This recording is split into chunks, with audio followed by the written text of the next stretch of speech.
What's up, guys? Today we're going to be talking about a brake sound, a scraping sound in your Honda. Let's go ahead and check it out. A loud scraping sound from the rear of your 2023 to 2025 Honda Pilot indicates a serious mechanical problem.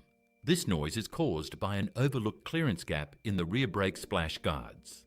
This narrow If it's a opening splash traps guard, small it's road not a debris serious problem. directly against your spinning brake rotors. Left unchecked, this trapped debris will deeply score your expensive brake discs. This can ruin your stopping power and quickly destroy your rear braking components. If that's In true, this then video, yes, it is a safety we will show you problem. how to inspect your Or a brakes serious problem. to locate this issue. You will learn the exact mechanical physics behind why this factory design fails. We will also reveal the final repair cost at both independent shops and dealerships. Owners experiencing this issue often report a horrific screeching, squeaking, rubbing, or scraping sound. This noise typically feels like a massive mechanical failure occurring in the rear suspension. The noise can be highly intermittent and might disappear when you drive in reverse. However, the high-pitched grating sound will quickly return when you drive forward again. When this sound first occurs, most drivers naturally assume their brake pads have completely worn down. They worry that a metal wear indicator is rubbing against the rotor face. Other That would make owners sense. suspect a seized caliper slide pin or a dry wheel bearing is failing. However, replacing your brake pads or calipers will not solve this particular issue. This design flaw impacts a wide range of late-model three-row Honda SUVs. Specifically, it affects all trim levels of the 2023 and 2024 Honda Pilot. This includes both front-wheel drive and all-wheel drive variants produced during these model years. For the 2025 model year, only specific vehicle identification numbers are affected. Two-wheel drive models are affected from VIN, ending in SB00002 through to SB010241. All-wheel drive models are affected from VIN, ending in SB00001 through to SB043552. This is a purely mechanical issue happening outside your sealed hydraulic brake circuit. Therefore, you will not see any diagnostic trouble codes or warning lights.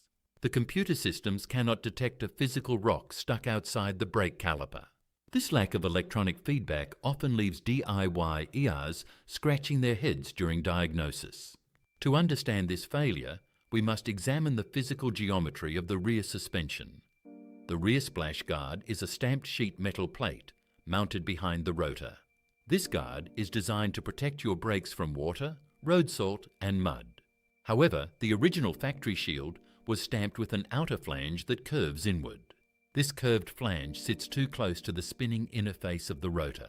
When your tires roll over gravel roads, the tread blocks temporarily grab small stones.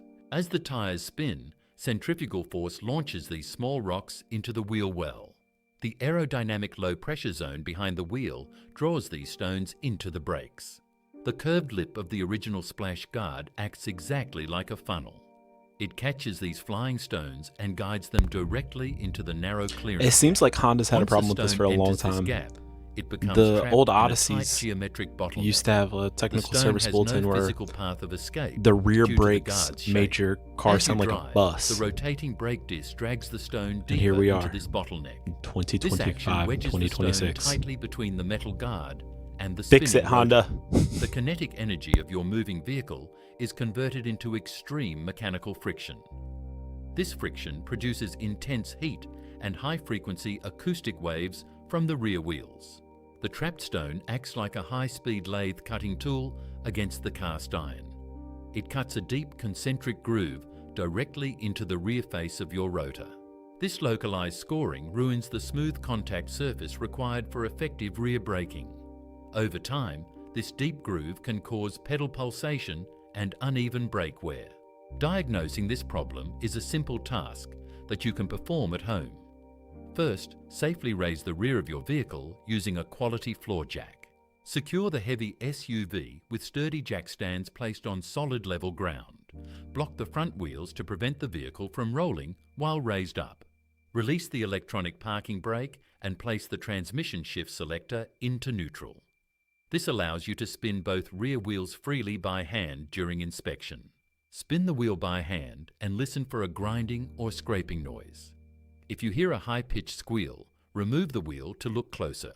Peer behind the brake rotor using a high-powered inspection light or flashlight. Look closely at the tiny clearance gap between the splash guard and rotor. Check for any small rocks wedged tightly in the lower curved metal flange. Inspect the inner rotor face for fresh circular scratch marks or deep scoring. Now, let's reveal the official fix and the total cost for this repair. The definitive solution is outlined in American Honda's Technical Service Bulletin 24-059. This manufacturer bulletin specifies replacing both rear brake splash guards with completely redesigned units. These updated shields feature a modified outer flange designed to block road debris. The redesigned passenger side backing plate is under part number 43253-TYA-A01. The updated driver side backing plate is under part number 43254-TYA-A01. The repair also requires 8 new mounting washer bolts, part number 90160-TZ5-A01. You will also need 2 new caliper mounting bolts, part number 90103-S HJ-000. For all-wheel drive models, you must also replace both spindle nuts, part number 90305-S 3V-A11. Replacing these components is a technical job that requires a skilled hand. First, you must put the electronic parking brake into its special maintenance mode. You can do this with a bi-directional scan tool or dashboard controls. If you skip this step, you will destroy the internal caliper actuator gears. Next, unbolt the rear caliper and suspend it safely with a bungee cord. Never let the heavy caliper hang by its flexible rubber brake hose. Remove the brake rotor from the hub to expose the wheel bearing assembly. On all-wheel drive models, you must remove the axle nut and the wheel hub. Be careful to keep magnetic tools away from the magnetic ABS encoder ring. Unbolt the 3 old mounting bolts to remove the factory splash guard. Install the redesigned shield and torque the mounting bolts to 4.4 pound-feet. Reassemble the wheel hub and axle nut, then torque and stake the nut. Reinstall the brake rotor, caliper and pads to finish the physical installation. The labour time allocated by the factory for this entire repair is 1.1 hours. If your Honda Pilot is still within warranty, this repair is completely free. For out-of-warranty vehicles, the repair cost varies depending on where you go. An independent repair shop will typically charge between $180 and $220. A local Honda dealership will usually charge between $250 and $300. Doing the repair yourself will cost around $80 to $100 for parts. Have you experienced this annoying scraping noise on your Honda Pilot? Tell us in the comments below, and please like and subscribe for more diagnostic guides. I think you could get a shield for under $100 on eBay or Amazon or something like that. Anyways, that completes the video. Thank you guys so much for watching, and I will see you in the next one.